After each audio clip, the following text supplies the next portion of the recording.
Aujourd'hui, on aborde un sujet super important pour la plateforme, l'argent sur YouTube. Pour commencer, un petit fun fact. Le saviez-vous? La première vidéo sur YouTube est une des vidéos d'un des fondateurs qui se filme lui-même au zoo de San Diego en train de parler des éléphants. Bon, c'est pas top, c'est pas très stylé. Mais quand même, 59 millions de vues en 13 ans. Bon, c'est vrai que par rapport à Despacito qui fait 5 milliards de vues ou Gangnam Style qui fait 2 milliards de vues, c'est rien. Mais imaginez ce que YouTube peut représenter. C'est comme si quasiment tous les Français avaient vu une vidéo d'un adolescent, un jeune adulte qui parle des éléphants du zoo de San Diego.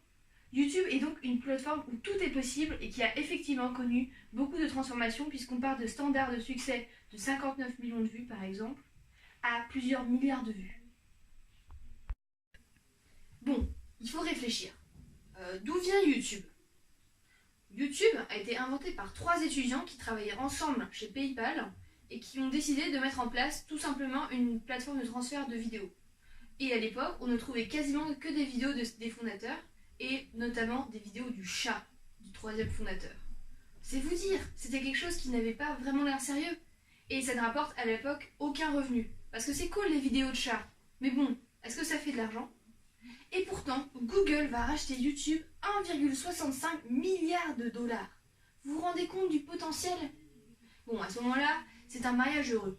Parce que YouTube est bien dans la panade à cause de tous ces problèmes légaux, des gens qui commencent à mettre des vidéos avec des contenus qui sont protégés par des licences.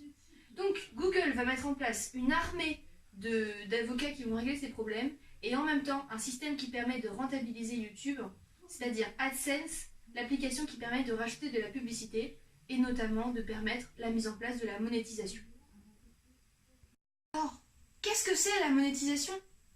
La monétisation, c'est ce qui fait que tu as des petites publicités à côté de la vidéo, avant ou pendant la vidéo. Bah oui, parce qu'il faut bien que les youtubeurs puissent manger. Bon.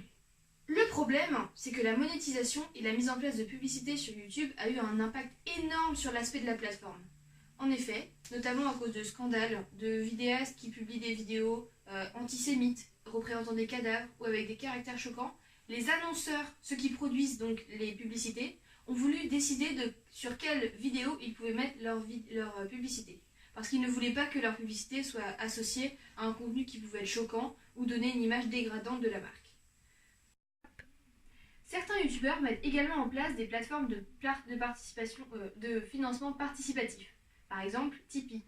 Cela peut leur permettre de réaliser des projets plus ambitieux, comme par exemple des courts ou des longs métrages, et ça leur permet d'avoir une interaction plus directe avec leurs abonnés, d'ailleurs, quand ils réalisent le court-métrage, qui figure dans les remerciements, ou peuvent bénéficier par exemple de contreparties, comme une rencontre, une journée avec le youtubeur, participer au tournage, avoir un petit rôle, participer à l'écriture. Et certains youtubeurs aussi mettent en place des produits dérivés qui leur permettent également de générer des revenus. Donc on voit qu'il y a une source assez diversifiée des revenus sur YouTube, ce qui les rend assez difficiles à estimer, et il est aussi difficile de répondre à la question « Peut-on vivre de YouTube ?» Mais revenons à nos moutons. La vulgarisation scientifique sur YouTube. La question est la suivante. Peut-on, grâce à une chaîne de vulgarisation scientifique, gagner sa vie sur YouTube? Prenons l'exemple de Dirty Biology, le youtubeur de vulgarisation scientifique le plus suivi en France, avec 660 000 abonnés environ.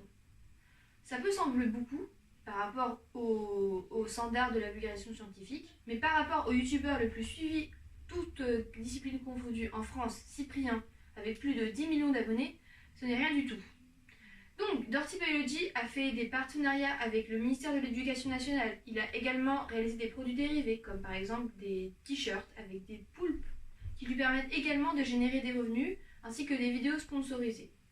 Il est donc peut-être envisageable de penser que Dirty Biology peut dépendre de YouTube pour gagner sa vie. Mais ce n'est pas le cas pour tout le monde. Et YouTube est une entreprise, donc elle veut maximiser son profit. Du coup, elle a plutôt intérêt à promouvoir des vidéos qui sont dites ad-friendly, ce qui veut dire amicales envers les marques, bon, en français c'est pas très parlant, mais qui veut tout simplement dire une vidéo qui ne promouvoit pas de caractère choquant ou qui va contre les valeurs d'une marque et qui par conséquent peut recevoir des publicités de la marque avant, pendant ou à côté de la vidéo. Bon, Si c'était comme ça, on verrait seulement des vidéos qui promouvoient les produits de luxe et les valeurs capitalistes. Heureusement, il y a d'autres choses sur YouTube, parce que les youtubeurs ne dépendent pas seulement de la rémunération liée à la monétisation. Il y a aussi le placement de produits. Bon, au début, comme c'était fait de manière un petit peu sauvage, c'est-à-dire que les gens qui regardaient les vidéos n'étaient pas au courant qu'ils assistaient à une publicité indirecte d'un produit, ça a été très mal vu, mais maintenant, il n'est pas rare de voir des vidéos qui sont dites sponsorisées, c'est-à-dire qu'à un moment ou à un autre de la vidéo, les youtubeurs vont faire la promotion ou faire apparaître l'image de la marque, et ce contre un petit peu d'argent, ce qui permet de leur faire mener à bien des projets. Donc ils peuvent être sponsorisés par une marque, par exemple les youtubeuses beauté qui font la publicité indirecte de certains produits, ou alors avoir un contrat avec la marque en question et ils vont participer à des actions de promotion. C'est-à-dire qu'au lieu de passer par YouTube comme intermédiaire pour la monétisation de leurs vidéos avec des publicités avant, pendant et à côté, ils peuvent directement faire des contrats avec la marque et ça permet d'avoir un contenu un peu plus diversifié sur YouTube. Avec la réforme des annonceurs qui s'est faite de manière progressive sur les 13 années d'existence de YouTube, pour mener finalement à une plateforme qui met vraiment en valeur des contenus qui sont favorables aux marques et qui sont très vus, générant ainsi des inégalités de visibilité entre les petits youtubeurs qui débutent et les youtubeurs professionnels qui font beaucoup de placements de produits par exemple, les vulgarisateurs scientifiques ont perdu énormément de visibilité. D'ailleurs, c'est ce que montre notre donnée avec Castor Mother, qui a produit de manière constante pendant 3 ans des vidéos qui se suivent selon une série d'épisodes et qui parlent des mêmes contenus et qui a visiblement perdu beaucoup de vues. Cependant, on peut s'interroger. Est-ce que, à cause de cette réforme finalement de YouTube, qui fait que si on veut pouvoir réussir, il faut faire des vidéos qui sont ad-friendly, les vulgarisateurs scientifiques ont changé leur manière de produire du contenu? La réponse est, a priori, selon nos entretiens, non. C'est-à-dire que les vulgarisateurs scientifiques, en général, ne dépendent pas que de YouTube, parce qu'ils ont une audience trop petite pour en dépendre avec la monétisation. Ils vendent certes pour une partie des produits dérivés et font parfois des sponsorings, mais la plupart font des choses à côté, ont un emploi ou un emploi à mi-temps, ou travaillent dans le milieu de la vidéo, comme Castor Mother par exemple. Mais ils font plutôt des vidéos par passion, et c'est ce qu'ils nous ont raconté. Et c'est pour ça que finalement, malgré la réforme et l'évolution de la plateforme, ils n'ont pas tant que ça modifié leur contenu sur YouTube. Pour comprendre et démontrer mon propos, je voudrais que nous revenions ensemble sur l'analyse de la chaîne de Castor Mother. Elle produit des vidéos en continu depuis environ 3 ans, qui portent plutôt sur des sujets qui sont de type animalier et biologique, et qui se suivent selon des séries d'épisodes regroupés dans une série, par exemple le bestiaire. Elle a effectivement continué sur quelque chose d'assez progressif, certes en introduisant de nouvelles émissions, mais elle est restée sur la même trame et sur la même série, et on peut observer que globalement le format de sa chaîne n'a pas énormément évolué, c'est-à-dire qu'elle garde un petit peu le même format de miniature, les mêmes procédés de vidéos, et que la longueur de ses vidéos n'a pas changé. À l'opposé, YouTube a énormément évolué. C'est-à-dire qu'on a vu apparaître des miniatures de type clickbait, par exemple, c'est-à-dire des miniatures qui font tout pour attirer l'attention de la personne qui regarde la vidéo, avec des couleurs vives, des titres, des icônes, par exemple, et aussi des vidéos qui s'allongent de plus en plus pour pouvoir rajouter plusieurs publicités au sein d'une même vidéo.